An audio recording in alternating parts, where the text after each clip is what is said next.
proud to announce that I am selecting our Attorney General, Ashley Moody, to serve as our next U.S. Senator. She has served with the governor for the past 6 years. Now she is heading to D.C. Ashley Moody is expected to be sworn in next Monday to fill the rest of Senator Marco Rubio's term, who is in line to become the next Secretary of State. Thank you for joining us. I'm Stuart Moore. And I'm Michelle Imparato. West 2 News political reporter Greg Fox is live in Orlando, where the governor announced Moody would take Rubio's place. And Greg, there is no question that Moody is a polarizing figure. You could easily say that. She is a favorite of Republicans and a favorite punching bag for Democrats. She was a little-known circuit court judge in Hillsborough County when she won election as Attorney General back in 2018. Now she's headed to D.C. to serve in the Senate and push the Trump agenda. I will bring the same persistence and passion and tenacity as a United States Senator that I have brought as Florida's Attorney General. Republican Ashley Moody is changing titles from Florida Attorney General to U.S. Senator, but not her loyalty to the party and incoming president. But I'm ready to show up and fight for this nation and fight for President Trump to deliver the American First agenda on day one. She's an outspoken proponent of the state of Israel and has battled against anti-Semitism in the business world, academia, and even taken on the United Nations, which she has pledged as a senator to defund once and for all. She'll next week replace Marco Rubio, who is expected to be confirmed as the next Secretary of State.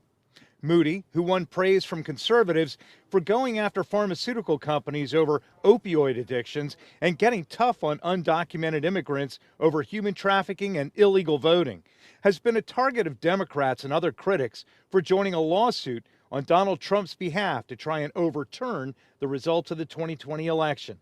She's also suing the Biden administration over new health department rules that ban discrimination based on gender identity. And it's unfortunate that now she will be the U.S. Senator for the state of Florida, doing the same thing in Washington, D.C. that she did here, playing politics and not protecting the people of this state. The governor announced his chief of staff, James Uthmeier, will replace Moody as Attorney General.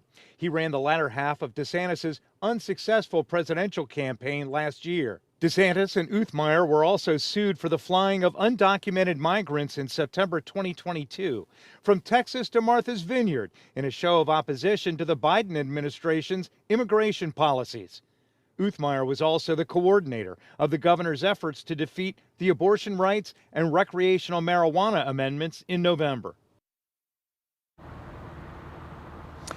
And of course, in 2026, either Ashley Moody, if she decides she wants to stay in office, will have to run for re-election to the post.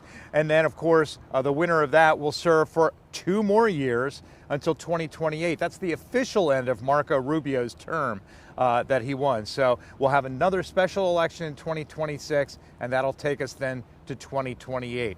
Who will run and whether or not Governor DeSantis will be interested in that post, we don't know yet. He's not saying. Covering Orange County, live in Orlando, Greg Fox, West 2 News.